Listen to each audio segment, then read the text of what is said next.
Hello there everyone. It's been a little while since I've made any videos discussing and demonstrating various ceiling fans that are part of my collection. And I have quite a few that need to be videoed, so I'm hoping that with this video we can kind of go ahead and get started on doing some of those. We'll see how well I end up doing with that, but we're going to go ahead and start with this one simply because it was the most readily available. This is an SMC Laguna, dates to 1987.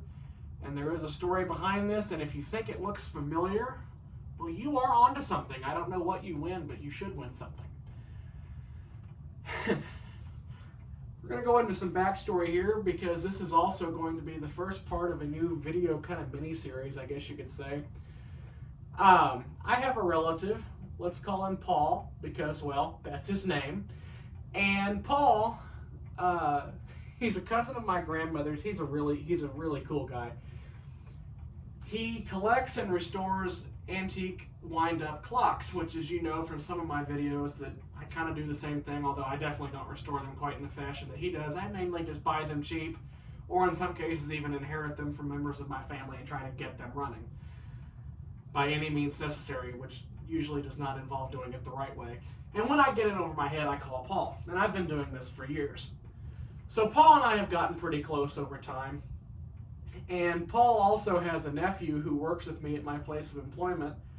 We grew up together. I did not know he worked in that place. He was there before I got there, but I walked in on my first day. I was like, "Chris, what the hell are you doing here?" And he's like, "I work here." I'm like, "Okay." So we kind of hang out at Paul's house a lot, even when Paul sometimes is not there. That becomes important in some of these other videos that we'll be shooting in short order, detailing some more things. But we'll start with this fan. So Paul lives in a very 1980s house that was built by his mother, and of course his mother lived there until she passed away in 2006. Now Paul's mother, who we'll call Linda because, well, that's her name, she was one of the most hot-natured people I've ever known, and I've known a lot of people, including myself, who are incurably hot-natured, but Linda took the cake, man. There was a ceiling fan in pretty much every room in that house that never left high speed. There was a window air conditioner in every room that was always set as low as it possibly could go, all while the central air conditioner was cranked down to 60 all the time. So, if there is a hole in the ozone layer anywhere, it's probably somewhere above that house. And this was the fan that was in the laundry room. This was one of the fans that was installed. Now, Linda passed in 2006. Paul almost immediately moves into the house and is still living there to this day. And it's important to note, he didn't really clean out much of the house when he moved in. Linda never threw anything away, and Paul's not much better at it. And I can't really catch too many dispersions on them because I'm definitely something of a hoarder myself, but I'm probably not as bad as they are. I'd like to think that anyway. And so it is that Paul has all kinds of stuff sitting around his house, including some fans, but this is one of the ones that was installed. It was in the laundry room, and it ran day in, day out for basically about 38 years. And unfortunately, one dark day, a little less than a year ago, it finally happened to lay down and die. What happened was, because I was actually somewhat responsible for this, but Paul was working the night shift one day, as he often does, and his nephew, who works with me, and a couple of our other coworkers, we get together and play Cards Against Humanity just for no other reason other than to be stupid. Sometimes we do it at my house, sometimes we do it at Paul's. And that particular week, we were doing it at Paul's. We'd gotten done with cards, everybody else had gone home, except Chris and I were still sitting there being stupid, because what else were we going to do? We've been being stupid together for 21 years, because, you know, that's what cousins do. And so we realized that the ceiling fan in the laundry room needed badly to be cleaned because, you know, let's just say you don't notice the dust when they're running all the time, so Paul doesn't ever clean them, which is fair. And I had probably cleaned this once before, probably 2 or 3 years earlier, and that was probably the first time it had ever been done. So I got up there to clean it, and it was still running fine when I left, but then the next morning I get a call from Paul who said that the ceiling fan had stopped running. And I was like, well, that's weird, because it was running when we left. I said, well, I'll come look at it. So I did, drive back over there. It's only 12 miles, no big deal. And sure enough, motor was humming, but it was not spinning, and it would not kick off and run even with help. So my suspicion was either the reverse switch was having problems or the capacitor was having problems, neither of which would really be that, can't really judge them, especially since it was probably a $15, maybe $20 fan when it was new and it ran for 38 years. I think they got their money's worth. So I told Paul, I said, well, I can order you some replacement parts or we can just get you a new fan. Either way is fine. And because Paul has all kinds of stuff, he happened to have a couple of new in-box Mainstays Huggers sitting in boxes that he had actually offered to me at one point, and I had no interest in them, so he just kept them. And it was a good thing, because when this laid down and died, I ended up replacing it with that one. And he said, go ahead and take the old one home, see if you can get it running, let me know what happens. All right, so I bring it home, hung it up here where you see it. This was probably 11 months ago. Got up there and fiddled with the reverse switch, and sure enough, must have gotten jostled when we were cleaning it, because it wasn't making good contact. And I did have to actually fiddle with it quite a bit to get it to make contact and make the fan run. But it's running now, and I asked Paul, I said, do you want it back? I'll switch it back out. And he's like, no, I'm all right with what's there now. If you want to keep it, you can have it. And I'm like, all right. And because it's been part of my family, and because I grew up with it, not looking to part with it, but I did think I would go ahead and video it. But I did make at least one video of this while it was still installed in that laundry room, and so that is why it probably looks familiar to some of you. Now this is pretty much as found. I haven't really done much to clean it. You can look, if you look closely, you'll see that there is some definite nicotine staining in parts of it, because that's, I guess the laundry room is where you went to smoke. Seems right. And the bearings are horrible. Free spinning, loud, as you'll soon see, and they were, even when they were installed, always have been. But enough blathering. And because, like I said, there were several fans that have either been replaced or that have just been sitting around and I got them, this will be a new series of videos. I haven't figured out what I'm going to call it yet. Paul's Fans, Paul's Crap, ClockMan's Crap, something like that. I don't know, we'll figure it out. But without further ado, let's go ahead and start on low speed.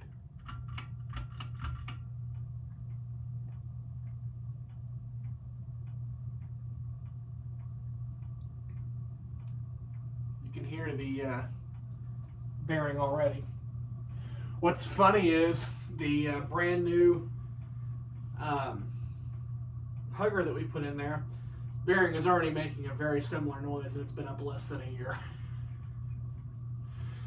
Should have known that was going to happen, but didn't think of it at the time. Fan was usually on medium or high speed pretty much constantly when we would go over there. And one of the things that was kind of cool actually about the way that house is wired, both this and the fan in the kitchen, of which more later, were both wired such that the wall switch only controlled the light. The fan was wired to a constant hot, and so the only way to turn the fan off was to turn it off by the pull chain. I appreciated the way they did that. And I assume that wiring was at Linda's request because I'm pretty sure she had the house built, and I think she knew there was always going to be a fan there. And so I can only imagine she had it set up so that the fan would be running all the time and nobody would easily be able to figure out how to turn it off. Which was certainly a thing because her, Linda's baby sister, who is definitely still alive and well, and who actually owns the cabin where the Westinghouse baby sidewinders are, she was telling me that one time she was taking care of her sister as she was unfortunately dying, and she was staying with her at the time, and she asked her sister, what do you want me to do? And Linda told her, I'm giving you one job. Make sure no one turns the AC up and make sure no one turns the fans off. Yeah, seems about accurate, but that's low speed. We'll go ahead and kick it up to medium here. You can really hear the bearing now. It's smooth, it's just noisy. But yeah, because of the way it was wired, there is no pull chain in the light kit, because they didn't figure they would ever need it.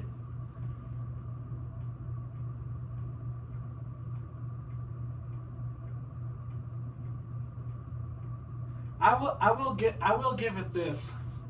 38 years, minor abuse at the hands of both my family beating the crap out of it over the years, just keeping it running all the time, and then myself trying to get it running again.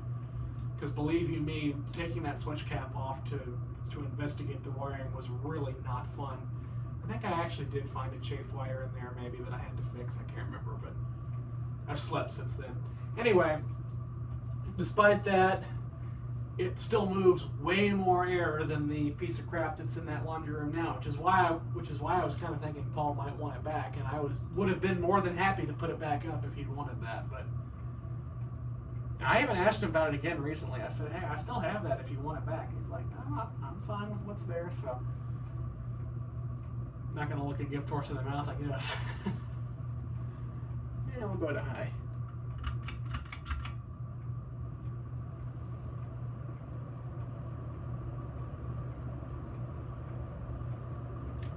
Like it's got a little bit of a shimmy to it. Ironically, it doesn't look as though the rest of it does. Of course, this whole switch housing, I'll give you a hint, it's not supposed to do that. I've been saying I'm going to JB weld it, but obviously I haven't done that.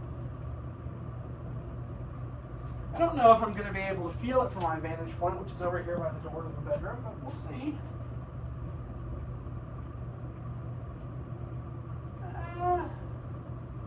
I can tell that there's air moving. Which, I mean, for a fan as small as that is, you can't ask for anything more than that. Go ahead and see what the spin down time does. I've never actually paid attention to this before. Meanwhile, I'm going to sit down. One thing I do notice and like about this, and I'll demonstrate this to you as well because we are going to do a 0 to high. It seems that a lot of Lagunas have very little starting torque, but some very few get right down to brass tacks, and this is one of those. And I don't know what makes the difference, or why that is, why some of them are different. I don't know. It's one of those things where it's like I don't necessarily have a problem with this. It's just something I noticed. But I would, if anyone out there knows the reason for the difference or what causes it, I would actually be kind of curious to know that. Yeah, it stops pretty quick. Of course, it's pretty light, and the bearing is so bad. But we'll go ahead and do a 0 to high here, and I'll show you what I mean.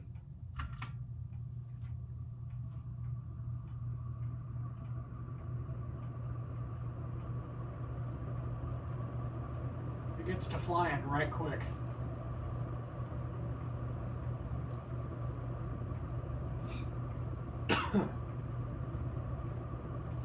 I've been cleaning this room all day, which I haven't done in way too long, so now there's all this dust in the air, and now I can't breathe. Well, that is part 1 of what we're calling Paul's crap, or the ClockMan's crap, or something like that. And as mentioned, there are plenty of other fans to discuss, so we'll be slowly but surely filling those in. So we'll see you in the next one.